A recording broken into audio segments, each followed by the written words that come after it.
Call the meeting to order, and please join me in the Pledge of Allegiance. I pledge allegiance to the flag of the United States of America and to the republic for which it stands, one nation under God, indivisible, with liberty and justice for all. Madam Clerk, the roll, please. Mayor Burchill. Here. District 1 Morset. Here. District 2 Yaku. Here. District 3 Bernard. Here. District 4 Tewinkle. Here. District 5 Hoggett. Here. District 6 Spanslow. Here. Is there anyone in the audience that would like to address the common council on something that is not on the agenda for tonight? Okay. Consent agenda. To approve the regular meeting minutes of September 17th, 2012. To refer to the Plan Commission the application of Hudson Center LLC to rezone the former State Visitor Center site at 2221 Crestview Drive from PUB Public or Quasi-Public District to B2 General Business District, and to schedule a public hearing for 6:50 p.m. on Monday, November 12th, 2012. To place on file the September 25th, 2012 minutes of the Community Access Board and the September 14th and September 26th, 2012 minutes of the St. Croix EMS Commission. And that is all. Move for approval. Second. Is there a second? Second. Roll call. Tewinkle. Yes. Bernard. Yes. Morset. Yes. Yaku. Yes. Hoggett. Yes. Vanslo. Yes. Okay. This time we didn't have a finance meeting, so we'll take these up in the council meeting. The first item is the claims. Everyone had a chance to review them and receive them in your email. Is there a motion to approve? I'll move for approval of the claims. Okay. Is there a second? Second. Questions, comments? All in favor? Aye. Opposed? Motion carries. We have applications for regular operator's license from the period of 10/2/2012 to 6/30/2014. Kyle Cromer and Dana Okerlund. Is there a motion to approve? So moved. Is there a second? Second. Any discussion? All in favor? Aye. Motion carries. Update on procurement policy, RE use of funds for the disposal, sale of city property. Neil.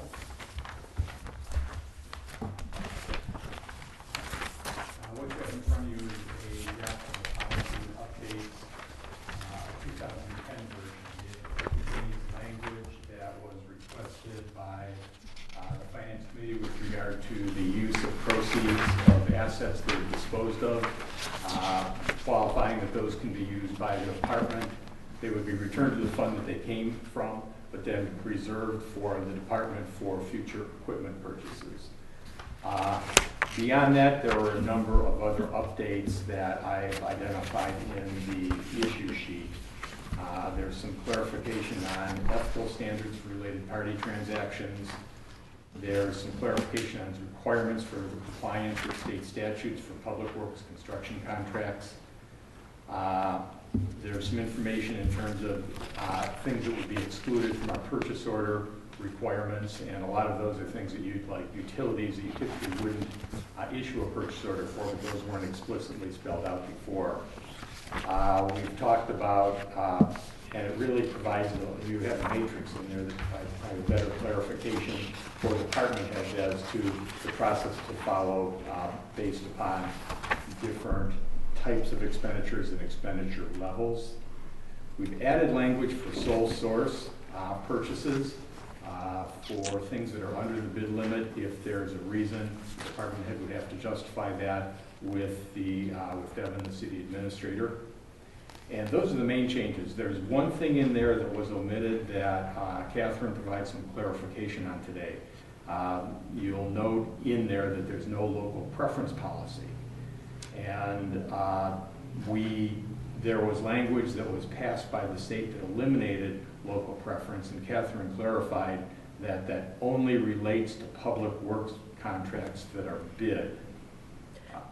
That are required to be bid by law. So for the city of Hudson, so let me back up. So for equipment, services, vehicles, non-public works contracts that prohibition on local preference, state prohibition doesn't apply. For Hudson, under this procurement policy, the competitive bidding requirements will apply to public works contracts over 15,000. Under state law, competitive bidding requirements apply to public works contracts. Public construction is what it's called in the law, over 25,000.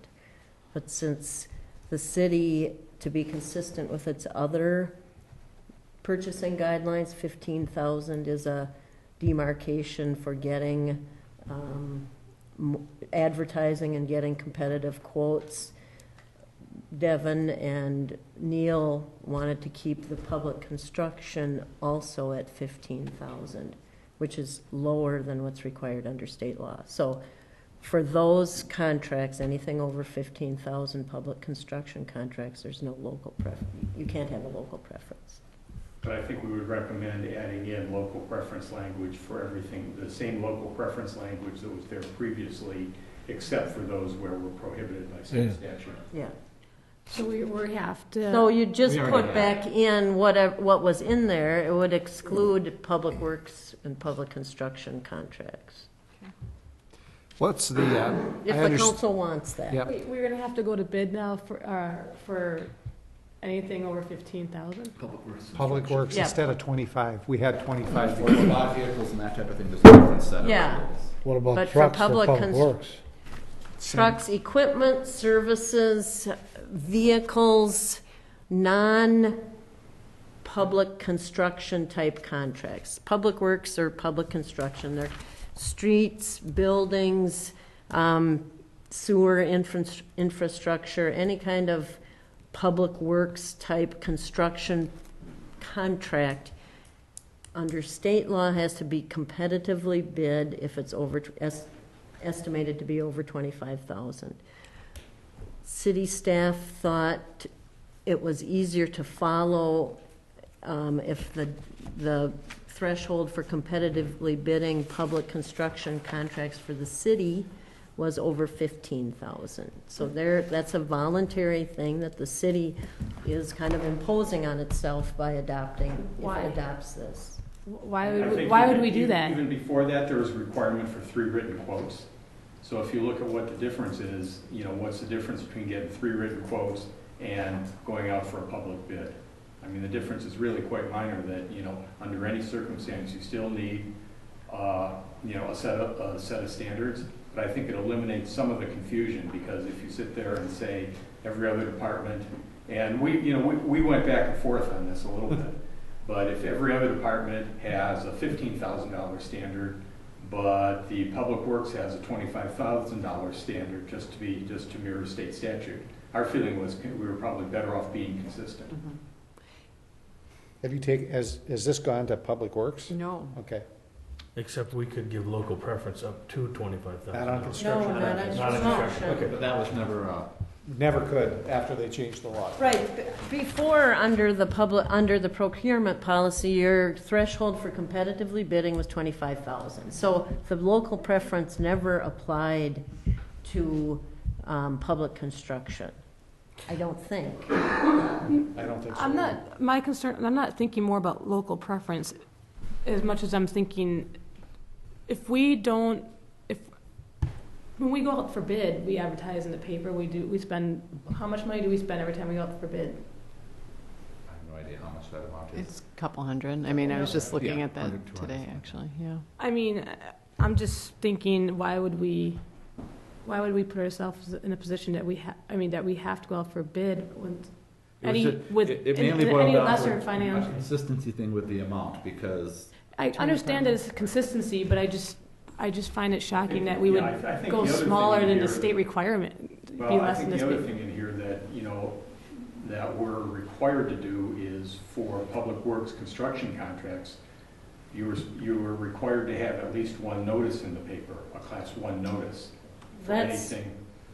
That's just for anything between 5 and, over 5 and up to 25. Right. You publish a Class 1 notice of the public construction before any contract is executed. And I think the rationale is fairness. So Yeah. people know, Right. and if they want to submit, since you're not putting it out for bid, but if they want to submit a proposal or a bid, they can. It's just public notice, but there's Right. no requirement that it be let to the lowest responsible bidder. Right, so I think the point being, we're not going from 0 to 2 notices, we're really going from 1 notice to 2. And I mean, the other question is, how, at least in my mind, it's a policy question, is how much do you want to encourage public bidding? I mean, I hear what you're saying with the additional cost for advertising, but I'd like to think that most of the time we would make up for it in the competitive bid process. And I mean, we're going to see an example later where sometimes there's thousands of dollars that separate two bids. It's worth noticing it, I think. Yeah, I mean, if I can, I wasn't involved in this discussions, but I think staff thought that if it's a requirement to go out for bid, the bid specs will be better and the process will be better and you'll get a better product for projects that are over 15,000. So, is that? The only concern I might have would be to say a stormwater or a storm sewer thing that, a storm sewer is a storm sewer is a storm sewer, and it's $7,000 or let's say 12,000 or 16,000. So now we're going to go out and it's going to take us another month to get it done. That's my concern. If it's, I feel like- if it's an emergency type thing, Right. we don't have to do that. Right. But we've got a bunch of projects that we've got going with our stormwater utility, and I don't have a problem with bidding it. I think, have you talked to Tom about this, or has he thought it was a good idea, or? Go ahead. Well, I was just going to say that that's part of the reason that we're trying to have some consistency to the department heads, so there isn't this type of project. To make it clear for the department heads. I mean, we haven't specifically said, Tom was one of the reasons that kind of brought this up to us. If I had a chart that would tell me exactly what I'm going to do. So we thought for consistency reasons, Okay. That was the reasoning behind it. Because it is different. I mean, there's so many different options and possibilities. Correct. Well, most of Just his for projects are more, Yeah. I mean, he's got the projects that are going to be bigger. Just as a lawyer, I try to give the city, I mean, you can get tripped up if you don't comply with the competitive bidding law when it applies.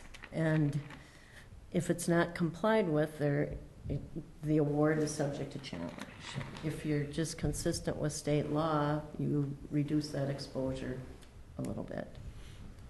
So we're not consistent with state law We're in this not particular consistent. Well, I know, problem. yeah, you've got to be, that was my only input on it, that people really need to understand that they have to follow this. And I think that was part of the concern, frankly, that with public works projects, the bidding process was not being followed consistently and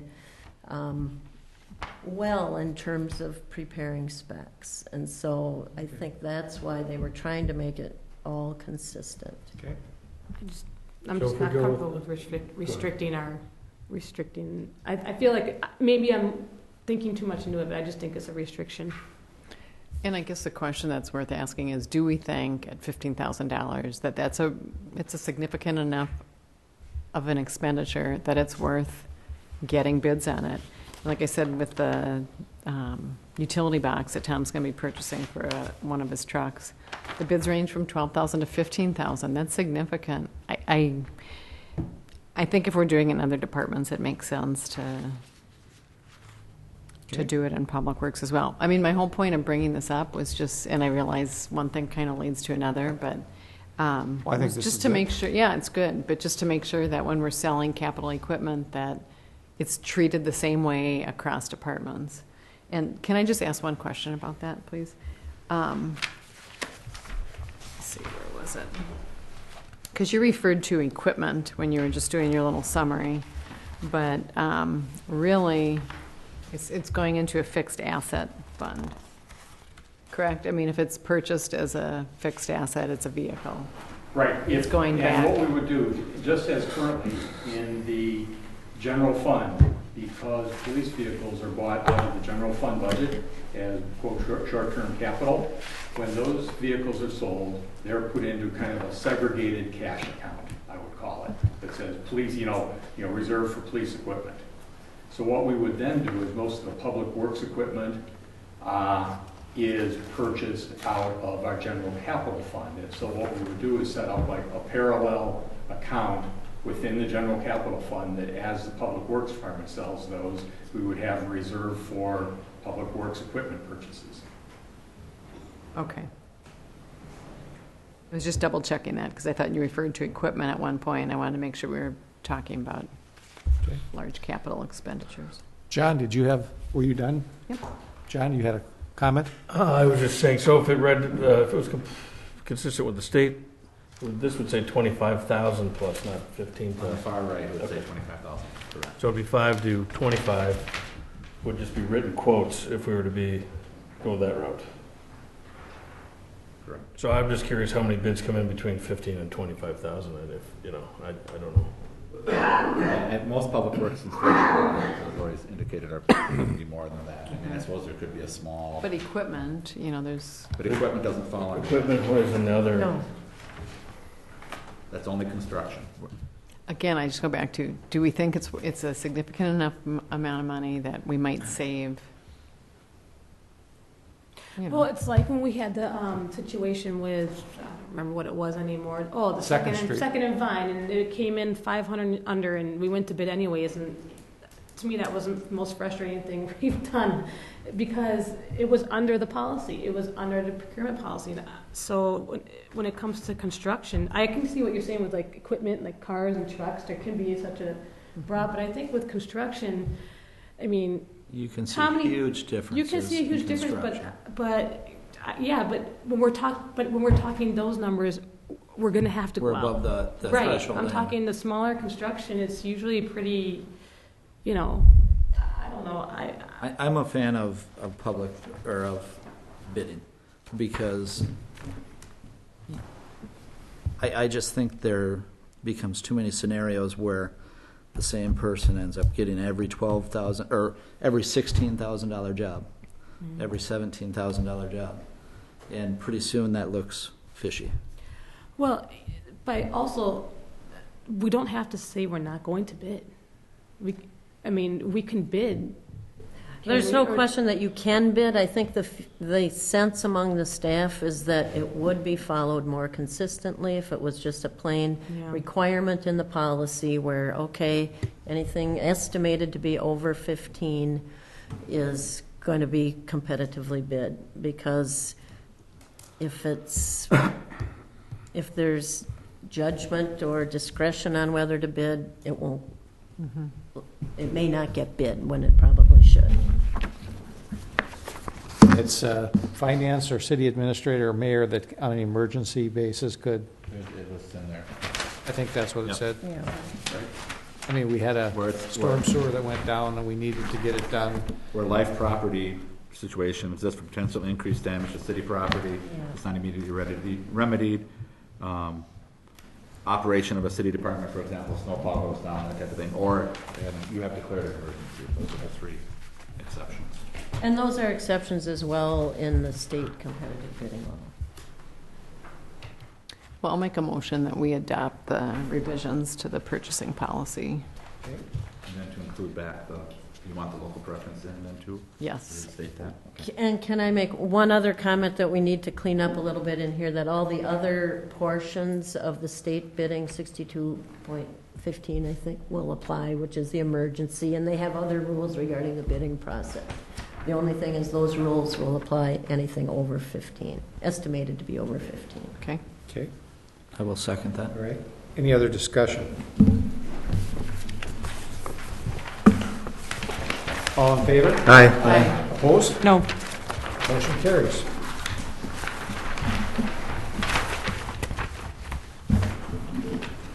Item 5, requests to fill second floor receptionist position. Nancy or? Yep. We've had a vacancy in the full-time receptionist position at the front desk since June, and a temporary employee has been filling the position since that time. They serve as the city's main reception area.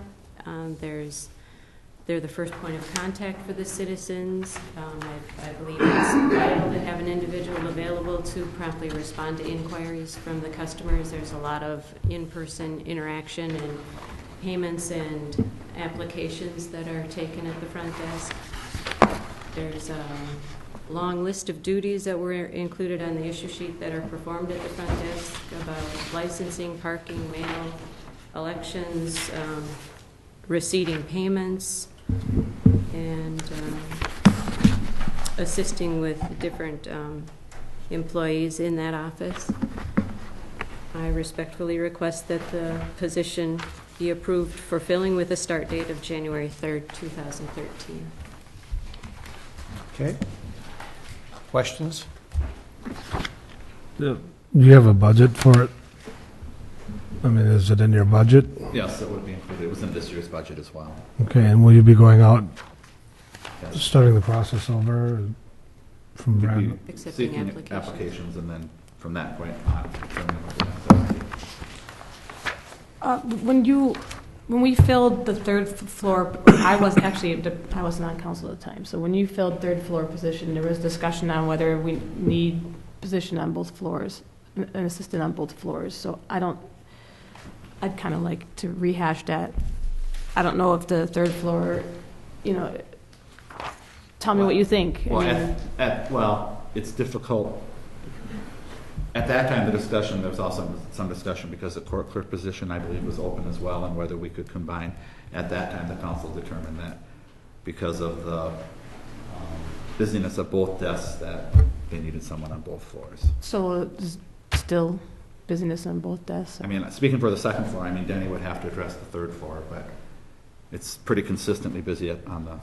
Well, real I quick. mean, obviously, it goes, fluctuates between times, but. Well, one of the few times I begged the council something was to fill that position upstairs. I mean, we have two administrative secretaries that are doing full-time work. They don't have time not that they don't fill in, but it takes time away from their administrative duties, which are great assistants for Tom Zooey, David Gray, myself.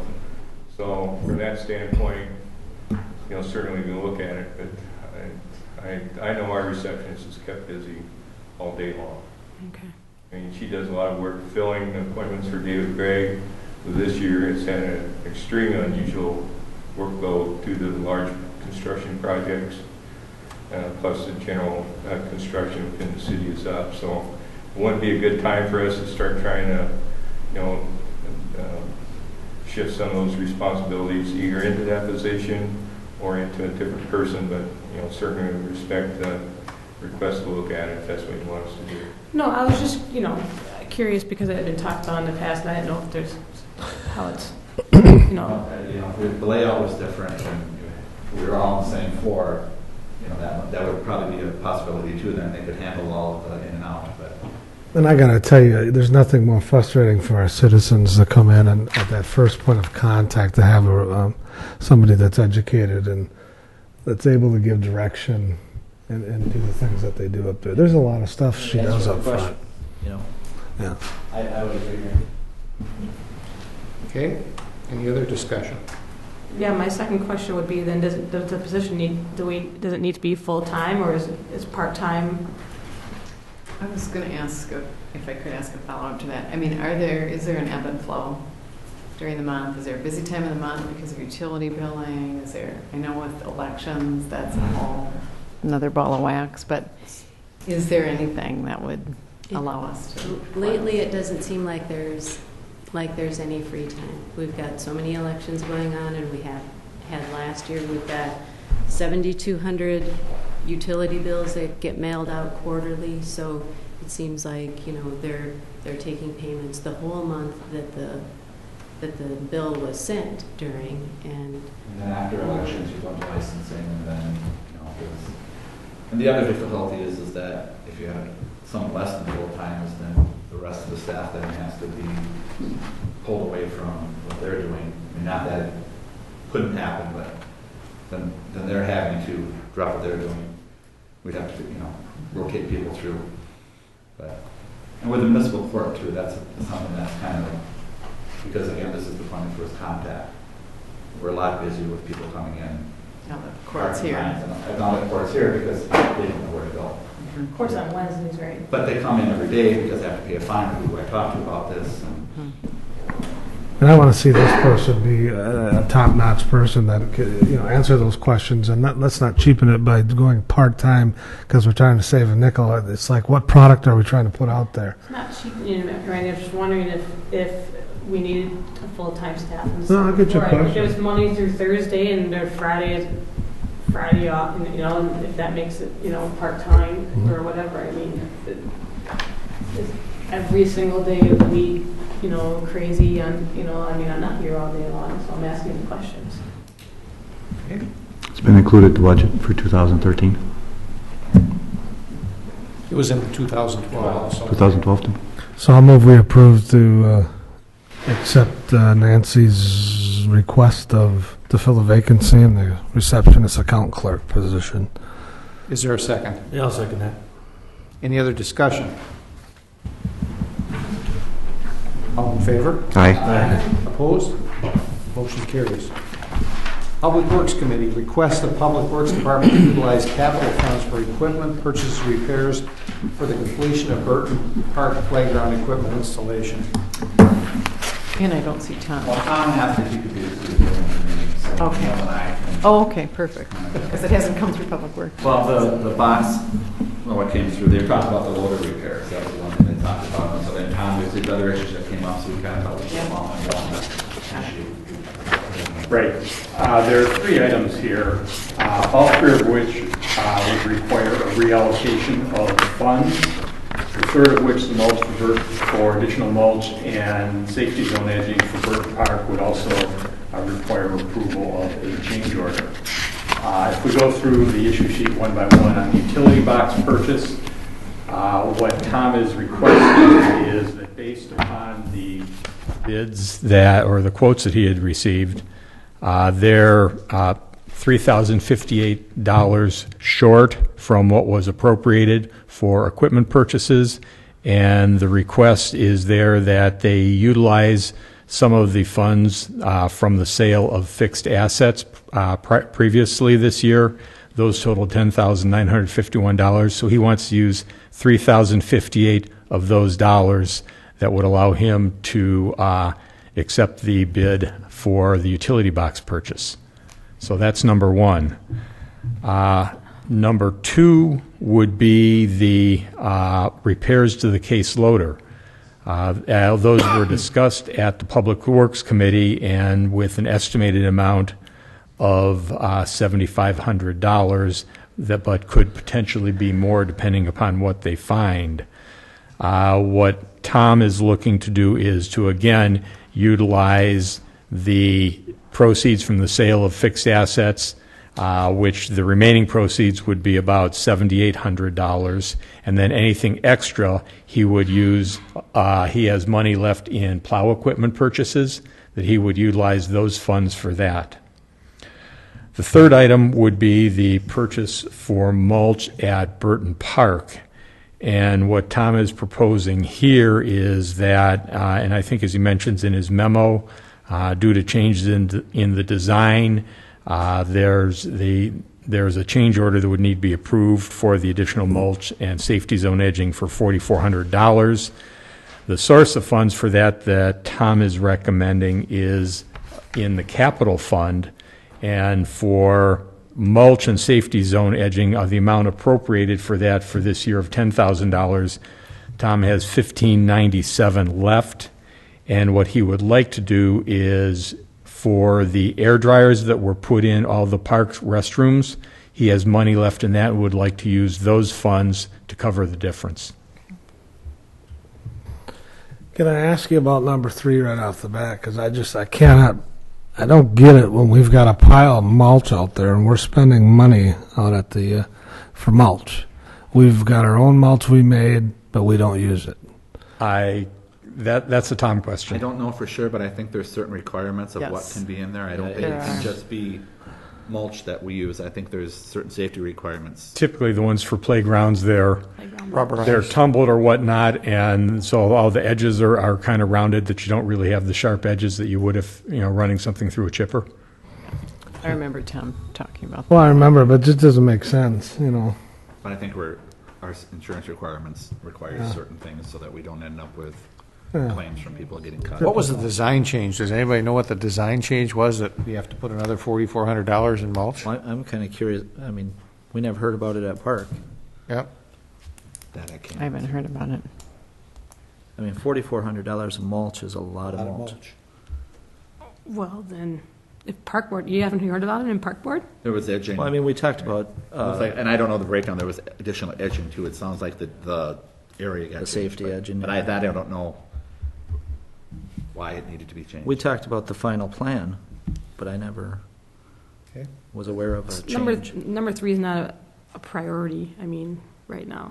Other than they're Done. trying to, I believe it's done? done. I don't know that for sure. Is it done? No, I drove by there Okay, today this on is the way done. just to be sure it's Maybe not it's one done. of those There is a things big they pile of didn't- mulch there, and I don't know whether that's the original mulch that was included or it's additional mulch. I am not certain of that. We've got a bunch of playground equipment there. We're not going to not finish that, are we, folks? Don't we No, want that's not what I'm saying. I'm saying the design change part of it is, Right, but that's, it The looks thing I'm like, curious about is I drove by this weekend and there's a massive pile of mulch.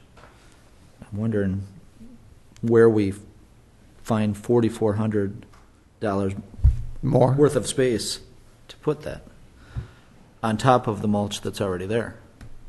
Maybe that is the mulch. And maybe. No, I think the original bid award was for. probably is. That's right. The original bid award It's already was for there. the equipment was about $48,000, and it included $4,000 of mulch in there to come up to, I think, but the number was roughly 52.6. Yep. So that would be almost doubling the, So and I understand there's also edging, Right. get the so. mulch and given that, I guess, given first that ask there's, later. sorry, given that there's a fund balance still left in the mulch safety zone edging fund, and he's got money left from the hand dryer project, Yep. we've been pushing this off for a long time on Burton It's Park. certainly They've been something we waiting for a can new playground. Request that he's either email you or Yeah. explain at the next meeting, Yeah. why it happened, if that's the direction. I mean, there's certainly no doubt. It's at a point, we need to finish it. Yep. Right. I'm just curious. Can I go back to number 2 again on the payloader or case loader? Sure. Are we fixing it or selling it, or both? I think the intention was to make at Public Works, the discussion was to make the needed repairs right now. Even if we choose to sell it, if a replacement is included in 2013 budget, Okay. there are enough critical repairs that the feeling was that you're pretty much going to get your money's worth. The members of the committee can probably, Is that, Randy, you can Yep. speak to that. Yeah.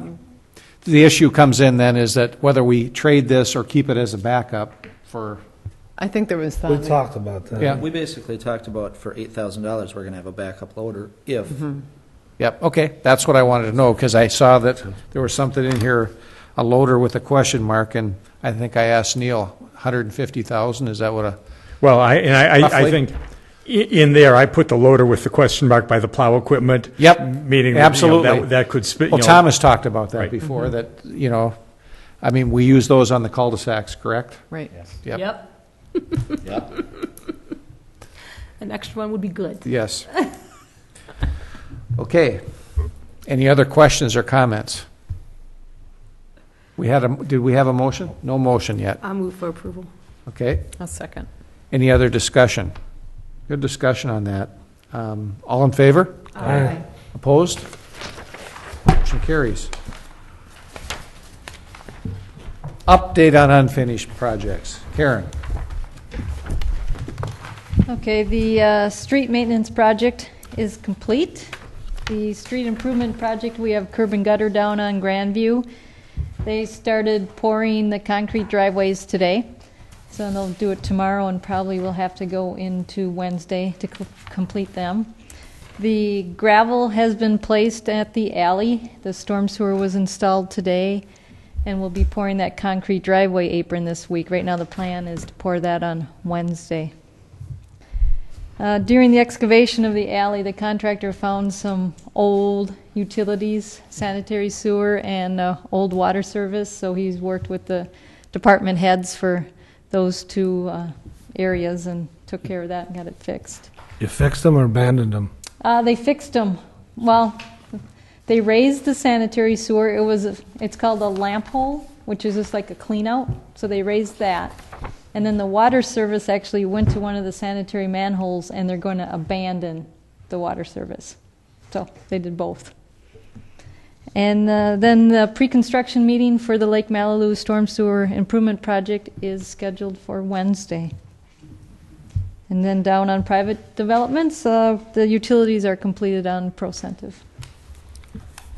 Is Grandview on time, everything? Yes, they're on time. Everything's on schedule. The weather's been really cooperative. However, it's been really dusty for the residents. We've had water trucks going down there, but still it's dusty. Karen, can we go back on the Lake Malibu? So we're doing a pre-construction or on the Lake Malibu project? Yep, pre-construction meeting is scheduled for Wednesday. Have we let bids on that? Did I miss that? Yeah, we opened bids on September 13th and Okay. approved it on September 17th. Okay, So, yeah. okay. Thank you. Any questions? All right, communications, I guess we're communications from the, pardon? Parking spots. Review of 4 parking spots in Williams Lot designated for emergency personnel. That's under old business. Is there such a thing as old business? Yep. The motion was to bring it back to the first council meeting in October. Okay. The minutes are in here. Determine whether it's working, not working. Comments? Jim, do you have any comments?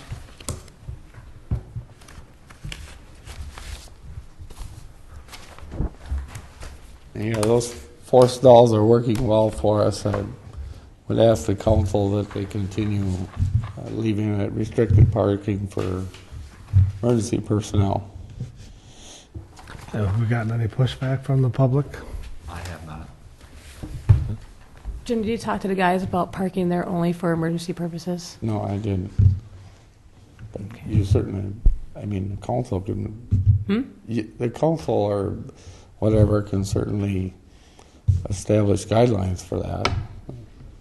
However, public safety, you want to talk about public safety? How do you want to do that? So No, I'm asking if you talked to them No, I about hadn't parking only during an emergency and not parking to go to lunch. No, I hadn't, but I will. Okay. Any other discussion, comments? I know coming up on public safety, Jim has some, there's only one concern I have in that you're looking at a type of possible building to put in the back lot there, which would take up another 2 spots is your estimate. Yeah. So my only concern is going to be, and we might have to look at scaling something back because 6 spots then is a lot. So, and nothing's been gone through safety yet for approval, but I'm just saying that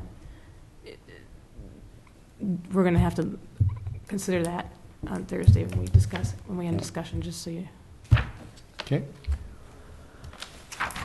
All right. I mean, I think the priority over there, and we don't want to take up the whole lot, but we do need to make it a priority, I think, to have parking for emergency. But to follow up with Mary's earlier point, if people are parking there for reasons other than emergencies, it defeats the purpose of reserving them. So I'm all for reserving whatever spots are needed as long as they're available for emergencies and not just become convenient parking. Yeah, otherwise we'll just take them out and put them back to the general public. But I think it's a priority, given that it's where emergency personnel show up. So. Well, I don't think that's how it's been used. Well, that's why it's good we're having this discussion. I mean, I think the city vehicles park there quite a bit, too. I see the red truck parked there. I mean, the Suburban parked there quite frequently. Yeah, I saw it the other day. We moved it out of the EMS spot into the fire spot now. Okay. It was using the EMS stall along the backside. It's over on the side. that's designated fire department. I guess the reason we have those 4 spots was for emergency. Right. So a place for people to park during a fire or a EMS issue. Right. And I don't think it's used for lunchtime breaks or going to breakfast in the morning on Saturday morning, or you have your boat parked there. I think that's, Yeah. at least that's what I've observed it on different times, that those spots are filled with there's no emergency going on. At least I don't know there is. The fire trucks are all there. Well, if those two vehicles happen to be parked there, if they're not parked there, they're taking up the other stall for the general public, so. And that's okay, I Yep. think. I mean, Yep. because then it frees up the emergency spots Yeah. for when there's an emergency. So, like I said, I think, I'm sorry, but the emergency vehicles do take priority there. Mhm. But they just need to be used, in accordance with some logical plan. They need to be used in an emergency. Right. Yeah, that was the That would be the original logical discussion. plan, right? That was That the there wasn't discussion. enough spots in the Well, hashed and the area. concern was, and I made the motion to approve these spots, so it's not that I'm against the spots, is that the concern was that they were going to be used for going to lunch at Barker's, or, the boat trailer thing was a new one. That was an interesting one. So, and I the haven't- fact that this has been observed is what's concerning me. So you got a problem, tell them to knock it off, clean it Yeah. up. Or The they're gonna lose the boat trailer spots. got addressed right away. Otherwise, you're gonna lose the spots, Jim. It's plain and simple. Right. Okay. Any other comments? All right, thank you. Now, Neil gave us the audit report. This is your nighttime reading material. Any questions you can address Neil, or we can bring up at the next meeting if you so desire. Any questions or comments? We will reserve time to go through this. Anything from any other alderpersons? City attorney? City administrator? 2 quick things. Once we get all the budget information, I'll be contacting the finance committee to see when they can get together to go through that. Absentee voting, we do have ballots available. At this point, you can either mail in or come in and fill out an application. We will mail you the ballot. In-person does not start until October 22nd. So that's the first time that you can come in person and vote. For those 2 weeks before the election, we'll have election workers here at City Hall to take care of the customers that come in, or citizens that come in to vote. So it'll be those 2 weeks. And there is no voting, just so everybody's clear, on that Monday before the election. That's always a question, and there is no voting the day before anymore. That was changed. So But you're mailing out absentee ballots if someone right comes now. in now, they won't get a ballot that day, but we will mail them one out with return and everything. They just have to stick it in the mail, and it'll come back then. So they can get absentee ballots now, correct? Okay, so you're mailing them out now? Correct. But you can't come in person and Correct. absentee vote until the 22nd? Correct. Okay, That's a little bit of change from what it used to be. okay. Thank you. Okay. Anything else? Is there a motion to adjourn? So moved. Second. All in favor? Aye. We're adjourned. Thank you.